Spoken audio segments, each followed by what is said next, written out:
3 mois après leur rupture politique, Donald Trump et Elon Musk se sont affichés hier l'un à côté de l'autre lors de la cérémonie d'hommage à l'influenceur Charlie Kirk qui s'est tenue hier. La poignée de main entre les deux hommes illustre ce qu'il reste entre eux, non seulement de sympathie, mais également de proximité idéologique. Alors qu'est-ce que cette proximité raconte sur le plan des idées? Qu'est-ce que le monde de la tech qui influence et côtoie Donald Trump propose vraiment? Quelle est sa vision de la politique, de la démocratie, des institutions? Et au-delà, la technologie peut-elle réinventer, recomposer même la pensée néo-réactionnaire? Question que je vous emprunte. Olivier Tesquet, bonsoir. Bonsoir. Vous êtes journaliste à la cellule enquête de Télérama. Vous signez Apocalypse Nerds. Comment les technofascistes ont pris le pouvoir. Co-signé, coécrit avec Nastasia Hadjadji. Et un ouvrage qui paraît aux éditions Divergence, paru donc vendredi dernier. Face à vous, Arnaud Miranda, bonsoir. Bonsoir. Vous êtes docteur en théorie politique, chercheur associé au CEVIPOF. Vous êtes l'auteur d'une thèse intitulée Les pensées contemporaines de la décadence, soutenue l'an dernier sous la direction de Julie Saada. Et vous ferez paraître en janvier prochain chez Gallimard un ouvrage intitulé Les Lumières sombres, une analyse de la pensée néo-réactionnaire. Merci à vous deux d'être présents ce soir dans Question du soir.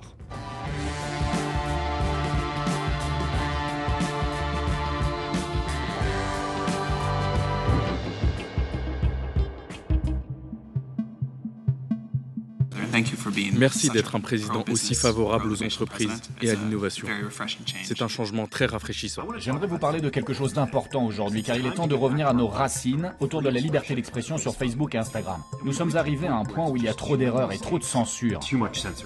Nous allons travailler avec le président Trump pour faire pression sur les gouvernements du monde entier qui s'en prennent aux entreprises américaines et nous poussent à censurer plus. L'IA va tout changer. Nous sommes tous d'accord là-dessus. Vous êtes notre président et vous avez immédiatement compris cela. Et vous avez libéré l'innovation et la créativité américaine. L'avenir va être vraiment brillant. Comme l'a dit le président, on va connaître un âge d'or, ça va être fantastique. Et l'une des choses les plus fondamentales, une des valeurs américaines que je préfère, c'est l'optimisme. Et nous allons nous faire un bel avenir, un très bel avenir. 4 patrons de la tech, les 3 premiers, Sam Altman, Safra Catz et Mark Zuckerberg s'exprimaient dans le cadre d'un déjeuner face à Donald Trump. Le dernier, Elon Musk, s'exprimait dans le cadre de l'investiture de ce président américain. Olivier Tesquet, face à la diversité de ses profils, de ses parcours, de ses positionnements politiques également, il fut un temps. Qu'est-ce que vous appelez vous-même le technofascisme ?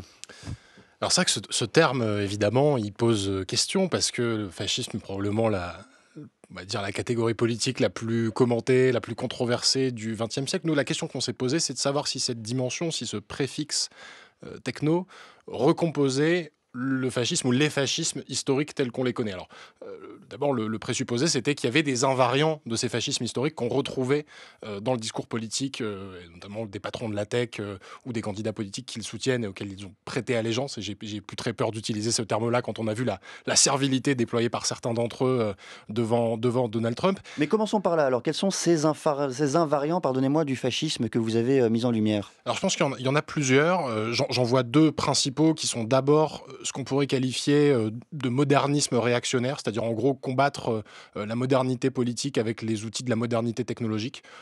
Si je devais le synthétiser dans une formule un peu facile, ce serait dire le wokisme, ce qu'ils appellent comme ça, non, mais ChatGPT, oui.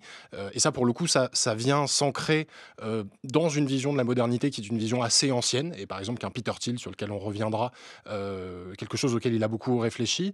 Et puis le deuxième invariant, ce serait probablement la volonté de régénération du corps national menacé par tout un tas de périls existentiels à travers une purification.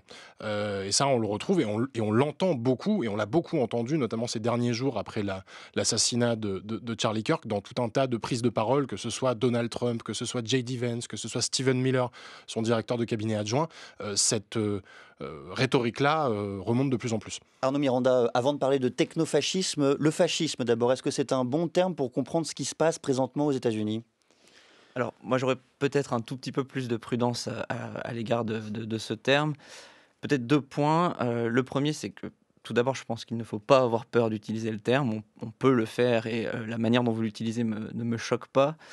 Le second point que j'apporterai pour nuancer un peu l'usage que vous en faites, c'est que je distinguerai entre la pratique du pouvoir qui est celle de Trump que j'aurais un peu plus de mal à qualifier de fasciste, dans la mesure où il manque certains éléments caractéristiques du fascisme, notamment le projet anthropologique de transformation de l'homme.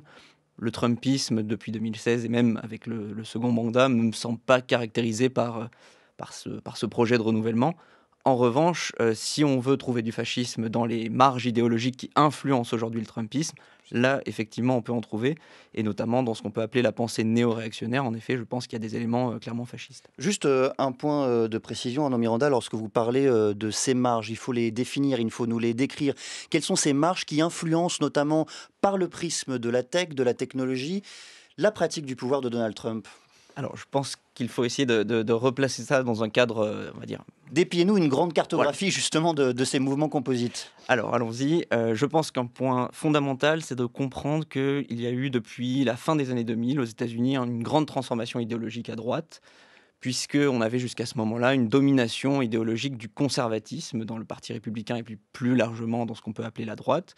Le conservatisme, c'est quoi ? Le conservatisme, c'est l'idée qu'on va essayer de préserver un statu quo, et notamment un certain nombre de valeurs religieuses, morales, politiques, dans un cadre démocratique. Donc ça caractérise à la fois le conservatisme un peu classique, des religieux, des évangélistes, des catholiques, même de toute forme de christianisme conservateur aux États-Unis, mais aussi ce qu'on a appelé le néoconservatisme qui, lui, ne veut pas simplement préserver ses valeurs morales et religieuses et politiques, mais les déployer même au niveau international avec la politique interventionniste qu'on connaît, notamment celle de Bush, où le néoconservatisme a atteint son acmé.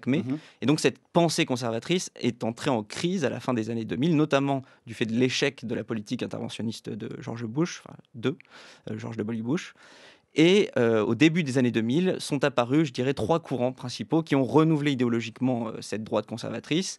Le premier, c'est l'alt-right, donc qui est la droite alternative, caractéristique du style national populiste de la première campagne de Trump, qui est populiste, donc qui oppose un peuple qui serait honnête, sain face à une élite corrompue. Et donc c'est un discours de renversement de l'establishment, avec les franges, disons, les plus radicales de l'alt-right étant néo-nazis, racistes, etc.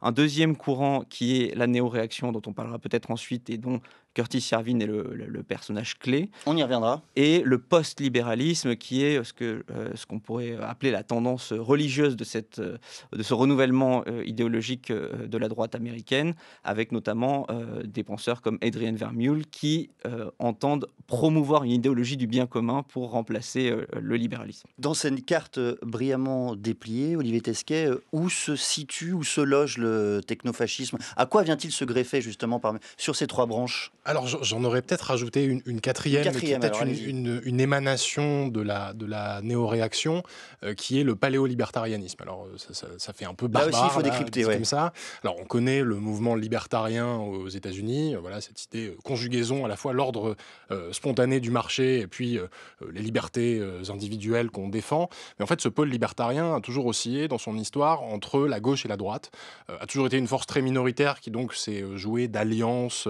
avec un camp, puis l'autre, avec différentes factions, etc. Et depuis les années 90, il y a eu une consolidation d'une pensée paléo-libertarienne. Et l'idée de ces paléo-libertariens, c'était de s'allier aux paléo-conservateurs. Et donc c'est à la fois on va dire c'est le mariage entre l'ordre spontané du marché cher aux néolibéralistes et aux néolibéraux et aux libertariens, avec une vision à la fois très racialiste et très sécessionniste de la société, où on n'a pas de souci à éliminer les indésirables. Ça a été la pensée de quelqu'un qui est très important, parce que par exemple c'est l'idole de Javier Milei en Argentine, qui est Murray Rothbard, qui était le grand penseur, on va dire, paléo-libertarien. C'est aussi l'idéologie qui a un peu formé Curtis Yarvin, parce que lui, l'une de ses figures tutélaires, c'est un Allemand qui s'appelle Hans Hermann Hoppe. Et Hans Hermann Hoppe avait vraiment conceptualisé ça, et il l'avait formalisé dans un livre au début des années 2000 qui s'appelait Démocratie, le Dieu qui a failli. Et on retrouvait déjà tous ces ferments, finalement, du technofascisme dont se sont emparés les patrons de la tech, qui, à mon avis, se sont un peu piqués justement de cette idée du monarque chef d'entreprise qui était défendu à l'époque. Mais alors, pour qu'on comprenne bien, parce que vous nous dites l'un et l'autre, dans le fond, c'est une 4e branche, ou c'est une marge dans la pensée, justement, qui permettrait aujourd'hui d'influencer la pratique du pouvoir de Donald Trump. Comment ce technofascisme, ces penseurs, et on va tenter de comprendre dans cette émission d'où ils viennent, comment ils pensent, mais à quel point parviennent-ils à percer la gangue du pouvoir trumpiste? À quel point l'influencent-ils véritablement, Arnaud Miranda? Alors, ces penseurs qu'on pourrait appeler d'ailleurs les libertariens autoritaires, hein, pour rendre ça un peu on plus multiplie simple. les concepts dans ce... Voilà, alors, c'est plus simple que paléo-libertarien. Voilà, les libertariens qui sont pour un État autoritaire et donc qui sont opposés à la démocratie, appelons-les comme ça, et dont sont issus tous les penseurs dont on a parlé, et aussi Curtis Yarvin. Je pense qu'on peut s'attarder sur cette figure parce qu'à mon avis, pour comprendre la manière dont cette pensée a pénétré dans les sphères de pouvoir, c'est une personne Alors clé. prenons son exemple. Qui est-il? Un ingénieur à l'origine. Donc c'est un ingénieur informatique de la Silicon Valley et qui n'a pas de formation universitaire en théorie politique, en philosophie ou en histoire, mais qui, à la fin des années 2000, enfin à partir des années 2006-2007, commence à publier sur certains forums assez confidentiels pour le grand public, mais qui étaient très en vogue dans la Silicon Valley, donc notamment un forum qui s'appelle Less Wrong, qui était extrêmement populaire à l'époque, et donc il se fait connaître progressivement sous un pseudo qui s'appelle qui est Mencius Moldbug, et voilà, il écrit quelques posts qui le rendent célèbre. Il finit par ouvrir son blog en 2007, Unqualified Reservations, dans lequel il invente, selon ses termes, une théorie politique qui serait mieux que toutes les autres, dans la mesure où elle formaliserait tout un tas de problèmes bien mieux que les théories politiques qui auraient été inventées jusque-là, et encore plus spécifiquement que les théories politiques démocratiques qui, selon lui, rendent obscurs la plupart des problèmes auxquels nous sommes confrontés. Et donc il développe cette théorie politique avec une quantité d'articles immense au cours des années, on va dire de 2007 à 2012-13, où il commence à ralentir un petit peu son rythme d'écriture.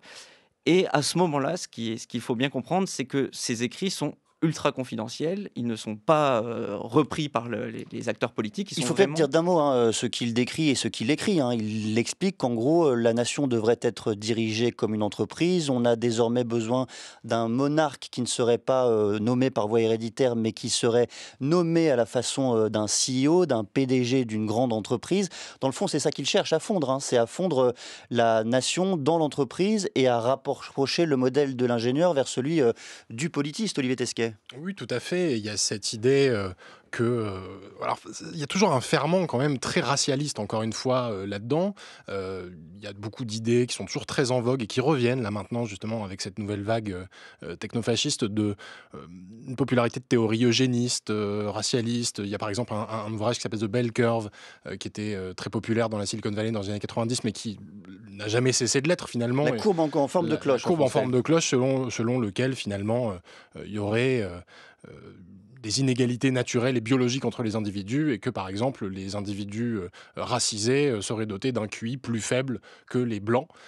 Et donc cette idée-là a beaucoup alimenté la pensée de Curtis Yarvin, parce que moi je vois toujours la chose dans l'autre sens, c'est-à-dire que quand on parle de cette idée de monarque CEO, où finalement la figure du roi de droit divin serait remplacée par une figure d'entrepreneur, sachant que dans la Silicon Valley, on a toujours célébré le génie des inventeurs. C'est une terre de fondateurs. Il y a un privilège, quelque part, du fondateur. Mais dans ce modèle-là, qui est un modèle, encore une fois, sécessionniste, puisqu'il s'agit de réduire la citoyenneté à un arrangement contractuel. Donc le contrat social de Rousseau n'existe plus dans cette configuration-là. Mais ça veut dire qu'on choisit son peuple aussi. On peut décider à l'intérieur de cet espace qu'on accueille ou qu'on n'accueille pas tel ou tel personnage. Je relisais un texte de Hoppe qui disait la même chose et qui expliquait que tous les gens qui menaient des modes de vie, ce qu'il appelait alternatifs à l'époque, parmi lesquels il rangeait notamment les homosexuels et les communistes, devaient être exclus physiquement de l'espace commun, sans quoi le projet libertarien ne pourrait pas être réalisé. On écoute Curtis Yarvin, il donnait une interview au New York Times, c'était en janvier dernier. Quand je regarde les systèmes dirigés par des PDG, je dis simplement que si vous prenez n'importe lequel des PDG du classement Fortune 500, certains sont bons, d'autres sont mauvais, mais globalement, Choisissez-en un au hasard et mettez-le à la tête de Washington. Et je pense que vous obtiendrez quelque chose de bien meilleur que ce qui existe actuellement. Il n'est pas nécessaire que ce soit Elon Musk, mais ces personnes ont en elles le sentiment d'avoir une obligation réciproque. Quand vous êtes PDG, votre but n'est pas de gagner de l'argent, mais de faire prospérer votre entreprise. Alors dites-nous, Arnaud Miranda, encore une fois, j'en reviens à cette question. Comment ces idées-là percent-elles dans la sphère trumpiste aujourd'hui et même dans l'action concrète en matière de politique publique ? Oui, donc après avoir été, avoir fait partie de cette contre-culture numérique très marginale, Yarvin va nouer tout un tas de relations, et en particulier une qui est très importante pour comprendre l'accès au pouvoir de ses idées, c'est Peter Thiel. Peter Thiel, qui est un libertarien de tempérament et même il y a un idéologue libertarien dans les années 2000, va progressivement se convertir à cette vision réactionnaire de Curtis Yarvin et va lui donner une sorte de plateforme et un accès aux politiques, et va notamment lui faire rencontrer ceux qui deviendront les cadres de l'administration Trump 2, donc notamment J.D. Vance. Il lui a fait rencontrer aussi Michael Anton, il lui fait rencontrer Blake Masters, qui sont tous toutes des personnalités très importantes du second mandat de Trump et qui sont aussi de leur côté financés par Peter Thiel. Donc Peter Thiel est vraiment le lien entre ces idées néo-réactionnaires et les acteurs politiques principaux du second mandat de Trump. Et après, si on veut chercher quelques exemples, ou disons quelques parallèles troublants entre les idées que défend Yarvin ou même plus largement les néo-réactionnaires et le second mandat de Trump, alors il y en a au moins, on va dire, 3 qu'on peut citer. Il y a le plan Gaza qui a fait grand bruit, à raison d'ailleurs, c'est-à-dire l'idée que pour régler le conflit israélo-palestinien, il fallait transformer à la manière de ce que Yarvin propose en la matière, c'est-à-dire faire de Gaza une entreprise et dédommager les propriétaires terriens, les Gazaouis qui étaient des propriétaires terriens, en leur offrant un token, un jeton, qui aurait une valeur de marché et qu'ils pourraient revendre à condition, évidemment, de quitter leur terre à la base. Donc ça, c'est le premier exemple. Deuxième exemple qu'on peut trouver, c'est la politique russe, la politique américaine vis-à-vis de la Russie, et notamment vis-à-vis de la situation, disons, la position de l'Europe par rapport à la Russie.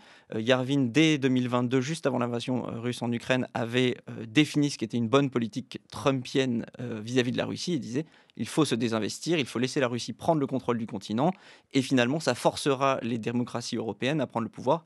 Et enfin, un dernier exemple, ce serait aussi quelque chose qui a paru très étonnant dans la politique douanière de Trump, cette espèce de mercantilisme qui sortait des limbes de l'histoire économique. Et en fait, si on regarde, Yarvin, dès la fin des années 2010, disait « je suis un mercantiliste » et prônait une économie politique mercantile. Mais comment elle se passe très concrètement, là aussi, Olivier Tesquet, cette circulation des idées, cette circulation des concepts? Donald Trump, le matin, quand il se réveille, dans son lit encore, il se connecte sur le blog de Curtis Yarvin pour voir ce qu'il pense et définir ainsi la forme de ses choix économiques et politiques? Non, je pense qu'il est plus intéressé par les audiences de Fox News que la prose assez logorrhéique d'ailleurs de Yarvin. Mais quel est le chemin des idées alors? Yarvin n'est pas un Rasputin, il faut le dire quand même pour les gens qui nous écoutent. Je pense qu'il rêverait d'être un peu le mage noir comme ça de l'administration de Trump, mais il ne susurre pas à son oreille. Ce qu'il faut bien comprendre en fait, c'est que ces idées, c'est un peu difficile peut-être pour nous à appréhender en tant qu'Européens, elles circulent beaucoup sous des formes qui ne sont pas les formes préétablies avec lesquelles on construit le savoir, c'est-à-dire ça se fait pas sur les campus universitaires, ça se fait pas avec la publication d'essais, ça se fait beaucoup par des blogs, par des podcasts. C'est pas pour rien si quelqu'un comme Joe Rogan... C'est pas université, revue, télévision. Non, voilà, c'est pas de cette façon-là, même si quand même, alors là j'apporte une petite réserve là-dessus, c'est que quelqu'un comme Peter Thiel, par exemple, à la différence d'autres patrons ou d'autres figures, d'autres milliardaires de la Silicon Valley, lui est un vrai intellectuel, et qu'en intellectuel, il laisse des traces, et il laisse des traces écrites. Il a publié un certain nombre de textes qui permettent aussi de mieux comprendre comment s'organise cette pensée et comment ensuite elle circule à l'intérieur de ces cercles-là, qui, encore une fois, sont peuplés en fait de gens qui ne sont pas d'accord entre eux, aussi, il faut le dire. Un autre point qui m'a marqué à la lecture de votre ouvrage, Olivier Tesquet, intitulé Apocalypse Nerd, c'est que dans le fond, il y a un paradoxe très fort parmi toutes ces personnes qui font de la politique, au fond même qui ne font que de la politique, même lorsqu'elles font des affaires, lorsqu'elles entreprennent, lorsqu'elles délivrent des discours sur la société. Et dans le même temps, elles rejettent profondément le paradigme politique. Elles veulent le tenir à distance. Même l'origine peut-être de la pensée libertarienne, c'est de dire on va s'éloigner le plus possible de la politique. Comment comprendre ce paradoxe ? Complètement, et je vais rester sur l'image de Peter Thiel parce que je pense qu'il incarne très bien à l'intérieur de lui-même cette tension-là. C'est-à-dire que c'est quelqu'un qui, depuis le début, en fait, veut s'affranchir de la politique. L'une de ses premières aventures entrepreneuriales, c'est de cofonder PayPal, donc le système de paiement qui, à l'époque, visait à s'affranchir du système monétaire mondial. Donc c'était une première tentative sécessionniste, on va dire. Et en dépit de ça, Peter Thiel reste absolument absorbé par la chose politique, puisqu'on l'a dit, il a financé la campagne de J.D. Vance lors des élections de mi-mandat. Je pense que J.D. Vance ne serait probablement pas là où il est aujourd'hui s'il n'avait pas été fabriqué, si j'ose dire, politiquement par Peter Thiel. Et Peter Thiel, en fait, il faut regarder qui sont ces figures un peu tutélaires. J'ai retrouvé dans mes archives des petits visuels, des photos où on voit des tableaux blancs et où Peter Thiel dispense des cours parce qu'il aime bien, voilà, comme ça. Là, en ce moment, il est en train de donner une série de conférences sur la figure de l'antéchrist aux États-Unis, à San Francisco, conférence très discrète, on n'a pas le droit de prendre de notes, pas le droit de publier quoi que ce soit. Mais j'ai ces tableaux et où on voit tout un tas de dessins parfois un peu des gribouillis, on va dire, et puis on arrive quand même à identifier quelques noms, et je pense qu'il y en a 3 notamment qui reviennent et qui permettent de comprendre sa vision de la politique et sa vision du pouvoir, et en fait il faut les concevoir comme 3 étages de la fusée. Le premier, c'est un constat, qui est un constat très anti-moderne. Un constat qui consiste à prendre acte de la déliquescence et du déclin de l'Occident. D'ailleurs, le déclin de l'Occident, livre d'Oswald Spengler du début du XXe siècle, qui peut être un des livres de chevet de Peter Thiel, qui présuppose que en fait, les civilisations sont comme des organismes vivants qui naissent, grandissent, puis s'affaiblissent et finissent par mourir, qu'on retrouve aussi chez d'autres penseurs qui sont très importants pour lui, Léo Strauss ou même Pierre Manant, par exemple, en France. Donc ça, c'est le constat. Faisant ce constat-là, plutôt que de se dire comment revivifier la démocratie libérale, il prend acte de son décès et mobilise la figure de Carl Schmitt. Carl Schmitt, qui, à mon avis, est une figure absolument fondamentale pour comprendre l'exercice du pouvoir trumpiste. Donc Carl Schmitt, juriste du Troisième Reich, avant qu'il s'éloigne de lui, que le Troisième Reich s'éloigne de Carl Schmitt, je ne sais pas dans quel sens il faut le prendre à partir de 1936, à qui on doit notamment une réflexion assez épaisse et assez incontournable d'ailleurs sur le pouvoir d'exception, sur la distinction entre amis et ennemis, qu'on a beaucoup entendu ces derniers jours aux États-Unis, et père de la décision souveraine. C'est-à-dire Carl Schmitt, c'est la décision revient aux mains du souverain, c'est-à-dire qu'il a le droit de trancher. Donc c'est typiquement les fameux décrets signés par Donald Trump à l'appel, et la vision du pouvoir de certains des individus qu'on a évoqués. Et puis ensuite, la dernière figure, qui est vraiment l'autorité morale de Peter Thiel, qui est René Girard, donc philosophe français, qui a été son professeur à Stanford. La théorie mimétique du désir, cette idée que finalement le désir ne naît pas en chacun de nous, mais il est suscité par l'environnement dans lequel on est. On désire seulement ce que désirent les autres. On désire ce que désirent les autres, et que ce désir génère de la violence, et que le seul moyen de restaurer l'ordre, au moins de manière temporaire, c'est la désignation de bouc émissaire. Là aussi, on voit dans la pratique de la politique aux États-Unis en ce moment que ça se met quand même pas mal en pratique. Donc j'ai un peu l'impression que ces 3 étages de la fusée, qui sont vraiment les repères de la pensée de Peter Thiel, qui est probablement aujourd'hui, je pense, la figure du monde technologique la plus influente et la plus importante aux États-Unis, bien plus qu'un Elon Musk, même s'il est beaucoup moins riche que lui, quelque part quand même infuse beaucoup dans la pratique du pouvoir trumpiste, même si elle n'est pas exempte non plus d'un certain nombre de frictions qu'on pourra évoquer. Que veulent-ils d'une manière très tangible, ces gens, Arnaud Miranda ? Est-ce qu'ils veulent investir l'État pour le remodeler à leur image ? Est-ce qu'ils veulent que l'État s'effondre ? Est-ce qu'ils veulent qu'au fond, leurs grandes entreprises viennent écraser, voire remplacer l'état actuel des choses et l'État américain ? Concrètement, comment imaginent-ils la suite politique de leur pensée ? Alors ça, j'ai l'impression que c'est presque une ironie de l'histoire, puisqu'en fait, c'est ces courants marginaux qui étaient fascinés par la sécession et donc qui voulaient fuir la démocratie. Et fuir la politique, comme on disait. Fuir la politique, ça, je pense qu'en effet, c'est très important. Ça m'a rappelé une citation de Nick Land, qui est un autre penseur néo-réactionnaire, qui disait « c'est la fin de la politique en mettant 3 mots à la suite, hérédité, providence et singularité technologique ». Donc ça résume assez bien cette idée. Bon, que veulent-ils ?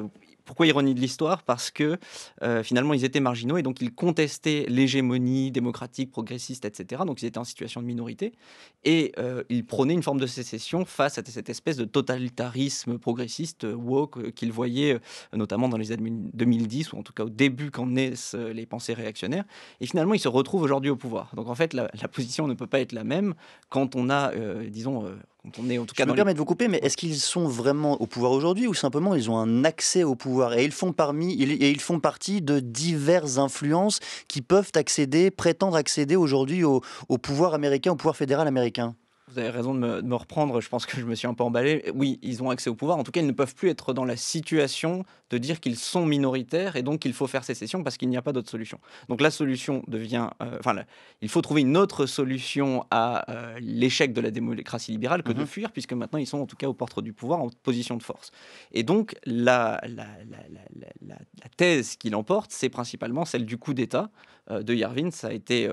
énormément repris et ça a fait son chemin dans la jeune garde républicaine qui est désormais notamment autour de Vance, le vice-président des États-Unis. Et il y a un autre aspect de ce coup d'État. Donc le coup d'État, c'est pour Yarvin changer la démocratie en monarchie.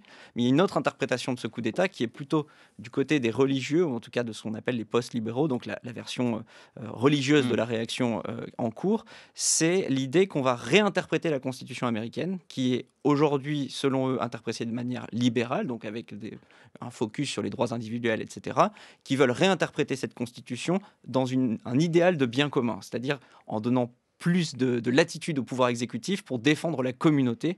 Et donc, on entend bien derrière cette idée de communauté que finalement, on ne va plus prendre en compte les droits des minorités. Vous êtes d'accord, Olivier Tesquet, sur les moyens mis en œuvre par, ces penseurs de la politique? Quand on lit Curtis Yarvin, on est aussi frappé de voir que dans le fond, il a moqué, et largement moqué, la prise du Capitole à la fin du mandat de Donald Trump, tout en disant que cela n'allait pas assez loin, mais sans défendre absolument la prise de l'État par les armes. Oui, parce que c'est pas sa vision des choses. En fait, on parle moins d'un... C'est pas un coup d'État classique. On n'est pas dans un coup d'État violent. C'est pas la marche sur Rome, si vous voulez. D'ailleurs, il l'écrivait effectivement dans un post de blog après l'invasion comme ça du Capitole par les partisans de Trump. Il disait le jour où le fruit sera mûr, entre guillemets, ce sera aussi simple que de monter les escaliers. Il y avait vraiment cette idée-là, et parce qu'en fait, c'est beaucoup plus qu'une idée de renversement des institutions, c'est l'idée de leur subversion. Le meilleur exemple qu'on peut trouver de ça, c'est le fameux département de l'efficacité gouvernementale où Trump avait installé Musk dès qu'il a repris le pouvoir, dès qu'il a été réélu. Le Doge en bon américain. Le Doge, mais qui est à la fois d'ailleurs une référence très cryptique à une crypto-monnaie parodique, en même temps que le Doge, la figure du Doge de Venise, par exemple. On voit là aussi un jeu sur les symboles. Et le Doge avait une fonction assez simple, sous couvert de rationaliser les dépenses publiques, en allant tailler, un peu comme l'a fait d'ailleurs Milei en Argentine, c'était de sabrer l'État social. Et de sabrer l'État social parce que l'égalitarisme est vu comme quelque chose d'absolument contre nature qu'il faut absolument pourfendre. Donc on est plus dans une logique, vous savez, c'est un peu comme les termites. C'est-à-dire que les termites vont ronger petit à petit, comme ça, le bois, et puis à un moment, la poutre ou le meuble va finir par s'écrouler sous son propre poids. Bon, mais j'ai l'impression, en vous écoutant, que ça s'apparente aussi à de la bataille culturelle au sens de Gramsci, et que dans le fond, on fait avancer nos idées pour gagner politiquement. Complètement. D'ailleurs, eux qui sont assez spécialistes dans le retournement des symboles, se sont complètement appropriés la rhétorique gramscienne. Finalement, ce qu'on a là, en face de nous, c'est peut-être aussi ce qu'était la nouvelle droite dans les années 70 en France, avec Alain de Benoît, Le Grès, etc. Cette idée de faire de la métapolitique, de la politique des idées pour gagner la guerre culturelle. On voit que c'est exactement là le champ dans lequel on est. Après, je pense qu'il y a quelque chose d'intéressant là-dedans, c'est qu'évidemment, ça suscite des frictions. On voit notamment, là, ces derniers jours, le fait religieux a été très fortement mobilisé. On peut avoir l'impression, intuitivement, de se dire le fait religieux est très mobilisé. L'aspect technologique passe un peu à l'arrière-plan, même si, encore une fois, j'insiste sur le fait que nous, ce qu'on appelle technofascisme, c'est à la fois une architecture du pouvoir, mais aussi un mode de circulation des idées, qui du coup peuvent exister dans un univers, un champ qui n'est pas du tout technologique. Le religieux, donc, ne s'oppose pas nécessairement à la technologie dans ce domaine ? Mais alors, pas forcément, parce qu'il y a eu très récemment la NatCon, qui est la conférence nationale des national conservateurs américains, et où, clairement, les technofascistes n'étaient pas en odeur de sainteté, mais en fait, tous font un peu le même constat, c'est-à-dire ils font prennent acte de la déliquescence, de la décadence de la civilisation occidentale, de la démocratie libérale, etc. C'est juste qu'ils divergent sur le rituel de purification. C'est-à-dire que pour les uns, c'est la purification par la religion, et puis pour les autres, c'est la purification par la technologie, par l'IA, etc. Et quelqu'un comme J.D. Vance, qui est à la fois un converti qui mobilise, il le dit lui-même ces derniers jours, j'ai jamais autant parlé de Jésus-Christ que là depuis une dizaine ou une quinzaine de jours. Donc il est très religieux, très pieux. Il faut l'écouter quand il a fait cette émission où il remplaçait Charlie Kirk après son décès. Dans son propre bureau. Voilà, en disant dans son propre bureau, dans une mise en scène très étrange de déplacement du pouvoir, où il dit gravir la montagne de la vérité, revêtir l'armure de Dieu. Donc vraiment dans quelque chose, c'est un croisé quasiment. Et à côté de ça, J.D. Vance est quelqu'un qui est venu du capital risque, qui a travaillé pour Peter Thiel, qui est totalement compatible avec ce logiciel technofasciste. Donc ces frictions-là, moi je suis assez curieux de voir comment elles vont réussir à s'organiser ou pas à l'intérieur de l'administration Trump. J'en reviens toujours un peu à cela, Arnaud Miranda, mais quelle est dans le fond la base sociale de ces gens dont on parle depuis le début de cette émission ? Olivier Tesquet nous dit pendant la NatCon, dans le fond, ils n'étaient pas en odeur de sainteté, ils étaient même dans cet environnement si particulier à la marge. Alors, à quel point leurs idées circulent-elles aussi véritablement aux États-Unis ? Est-ce qu'elles circulent d'abord, ou est-ce que dans le fond, là, entre nous, on joue un peu à se faire peur aussi ? Alors ça me permet d'insister sur un point très important sur lequel je voulais rebondir, c'est sur la notion de bataille culturelle. C'est-à-dire que je pense qu'il faut prendre le mot bataille culturelle, enfin l'expression bataille culturelle au sens vraiment, un sens précis pour que ça fonctionne dans l'exemple des néo-réactionnaires, dans le sens où on n'a pas affaire à un mouvement national-populiste. L'idée, ce n'est pas de convertir les masses, ce n'est pas de faire un coup d'État en mobilisant les masses, ce n'est vraiment pas ça. Ce n'est pas un mouvement européen dans ce sens-là, on n'est pas du tout dans l'extrême droite européenne qui oppose le peuple et les élites. On est même au fond dans un mouvement très élitaire. Le national-populisme existe aux États-Unis, il a fait ses preuves en 2016. À mon avis, il est mort au moment de la prise du Capitole. C'était un petit peu sa dernière heure de gloire finalement. Mais ce mouvement, disons, a montré ses limites. La stratégie populiste a montré ses limites, et c'est justement, à mon avis, l'échec de la stratégie nationale populiste qui a fait qu'on a maintenant une stratégie élitiste, puisqu'il faut bien comprendre que Yarvin, depuis le début, dit il ne faut surtout pas défendre nos idées dans l'espace médiatique sur, disons, une sorte d'arène médiatique des idées politiques. L'idée, c'est il ne s'agit pas de convaincre la majorité. Non, c'est d'être pragmatique, de cibler qui on veut convertir. Il le dit dès les années 2007-2008. Donc, bien avant d'être en contact avec des personnalités politiques, il dit il faut cibler ces gens, il faut les faire changer d'idéologie, il faut les convertir à la réaction, à la néo-réaction en l'occurrence. Et lorsqu'ils atteindront le pouvoir, ils sauront quoi faire. Et donc, en fait, le coup d'État se fera de manière quasiment, j'ai envie de dire, de manière complètement transparente, ou en tout cas inconnue pour la majorité de la population. Il suffira de monter les marches. Olivier Tesquet. Et avec cette idée quand même, parce que alors, c'est toujours difficile de quantifier leur pouvoir réel, etc. Mais je crois qu'aujourd'hui, on voit aux États-Unis, avec notamment ces menaces brandies à longueur de temps, ces figures désignées comme ennemis, la gauche d'une manière générale, on voit bien que ça obéit aussi à cette logique d'exclusion de ce fameux espace délimité en l'occurrence par les frontières des États-Unis, afin de pouvoir faciliter aussi cette mutation du pouvoir. La spécialiste des États-Unis, Judith Pérignon, elle était l'invitée de l'émission C'est politique sur France 5 hier soir. Moi, je trouve qu'il faut quand même faire attention à ne pas avoir les yeux rivés sur les mots de Donald Trump. Parce que qu'est-ce qui s'est passé à Chicago ? Il a dit qu'il allait envoyer la garde nationale, il les a menacés, il ne l'a pas fait.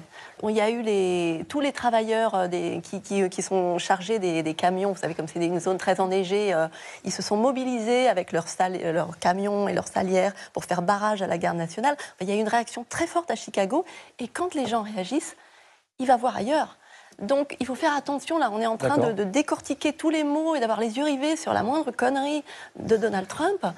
Et dans ce cas-là, moi, je trouve qu'on lui donne, on le laisse gagner, on le laisse nous envahir, nous hypnotiser. Ouais.